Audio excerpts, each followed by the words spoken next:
اللهم صل وسلم وبارك على سيدنا محمد وعلى آله وأصحابه أجمعين. ازيكم حبايبي؟ عاملين ايه؟ يا رب تكونوا بخير. النهاردة هعمل معاكم وصفة ضيعنا عليها فلوس كتير جدا جدا في السوبر ماركت، وجربنا أنواع كتيرة جدا جدا منها، وللأسف اللي بتطلع طعمها وحش، واللي مش بتمط من الأساس، واللي بتكون معجنة ببعضها. النهاردة هنعمل الجبنة الموتزاريلا في البيت بمكونين بس سهلة وبسيطة جدا جدا، والمطة بتاعتها ولا أروع. لو أول مرة تشوفوني، أنا الشيف ماجي، وهكون سعيدة جدا جدا باشتراككم في قناتي ولايك على الفيديو ده علشان توصلكوا وصفاتي أول ما تنزل. ويلا بينا مع بعض نحضر أجمل جبنة موتزاريلا. في البداية حبايبي هنجيب حلة وهنحط فيها 2 كيلو أو لترين من الحليب، يكون حليب طبيعي كامل الدسم من عند اللبان، مش الحليب المعلب بتاع الشركات.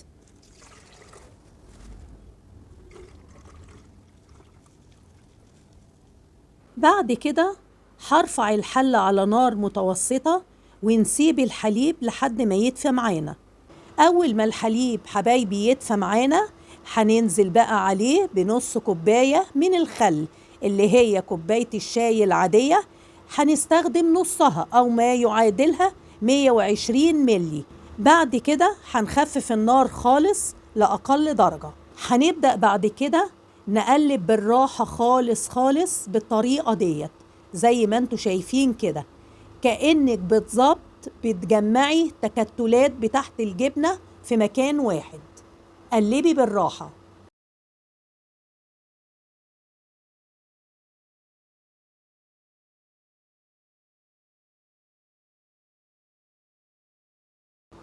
شايفين بقى حبايب قلبي ابتدت تفصل معانا ازاي؟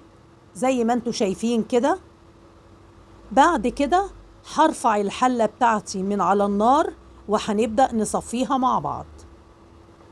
بجيب حلة وبحط فوقها مصفى زي ما انتوا شايفين، وبصفي الجبنة بتاعتنا الموتزاريلا من السوائل اللي فيها. طبعا المية دي مش هنرميها، هنعمل بيها أحلى قرص فلاحي إن شاء الله.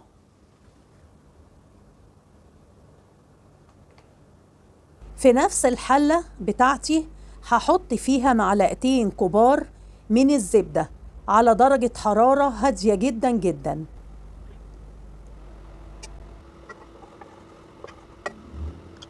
بعد كده هبدأ أنزل بالجبنة بتاعتي الموتزاريلا على الزبدة. هننزل عليهم بعد كده بتلت كوباية من مية الجبنة اللي عندنا.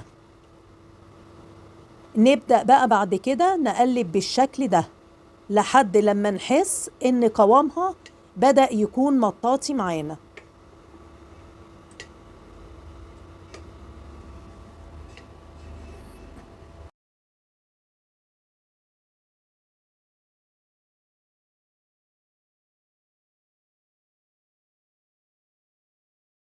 بعد ما قلبناها كده كويس، تعالوا بقى نشوف هتمط بقى معانا ازاي. شايفين تبارك الله؟ شايفين المطة بتاعتها جميلة ازاي؟ هنبدأ بعد كده نشيلها بقى من الحلة وهنصفيها زي ما انتوا شايفين كده. عاوزة بقى اوريلكوا حبايبي المطة بتاعتها. شايفين المطة والجمال؟ والله العظيم احلى بكتير من اي نوع جبنة موتزاريلا في السوق. طبعا انا ضيعت فلوس كتير على الجبنة الموتزاريلا، ويا ريتها كانت بتمط معايا، للأسف كان لأ. شايفين بقى ديت المطة بتاعتها؟ ما شاء الله عليها تبارك الله. هجيب بعد كده علبة كويسة هحط فيها من مية الجبنة اللي أنا شلتها. تحطيها كده في قلب العلبة. بعد كده هحط على المية دي نص معلقة من الملح صغيرة، وهنقلب المية والملح كويس جدا جدا. بعد كده بنزل بقالب الجبنة الجميلة بتاعتنا الموتزاريلا، وننزل فيها على المحلول الجميل اللي عملناه مع بعض. هنزود عليها المية دي زي ما انتوا شايفين لحد تقريبا ما نغطي 3/4 من المية اللي هي بتاعت الجبنة. هنغطيه وهنسيبه في المحلول ده لمدة ساعة. بعد كده هنصفيه ونغلفه بالبلاستيك الغذائي، وهنشيل الجبنة الموتزاريلا في التلاجة لمدة يوم كامل قبل الاستخدام. ده حبايب قلبي قالب الجبنة الموتزاريلا بعد يوم كامل. تعالوا بقى نبشره مع بعض. هنشيل منه البلاستيك راب اللي احنا لفيناه بيه، وهنبتدي نبشره. بسم الله ما شاء الله.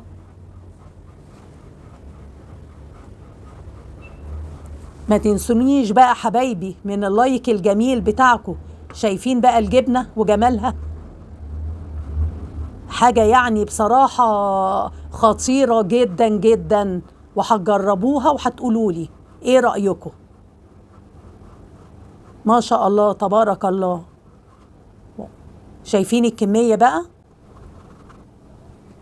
غير البشر بقى حبايب قلبي، هناخد كده قطعة منها علشان نجربها، وهنحطها في شريحتين توست. بعد كده حبايب قلبي بجيب التوستر بتاعي وبحط فيه كده هوت القطعة بتاعت التوست بتاعتي.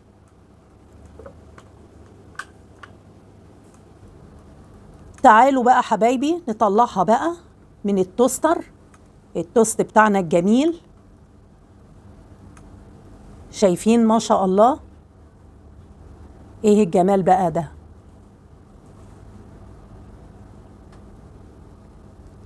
شايفين المطة بقى بتاعت الجبنة؟ ما شاء الله. شايفين الجمال؟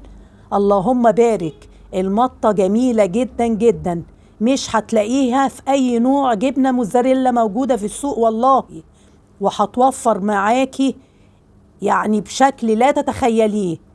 شايفين المطة بقى بتاعتها حلوة ازاي؟ زي ما انتوا شايفين كده. اللهم بارك. يا رب يكون فيديو النهاردة عجبكم واستفدتوا منه. يلا اعملوا الجبنة الموتزاريلا في البيت بطريقة مضمونة جدا جدا وبسيطة ومكونات سهلة جدا، واديكوا شفتوا بعينيكوا جمالها والمطة بتاعتها وطعمها بجد خطير جدا جدا. ما تنسوش اللايك الجميل بتاعكم، ولو عندكم اي استفسارات حبايبي اكتبولي تحت في التعليقات وهرد عليكم، واشوفكم على خير في فيديو جديد ان شاء الله.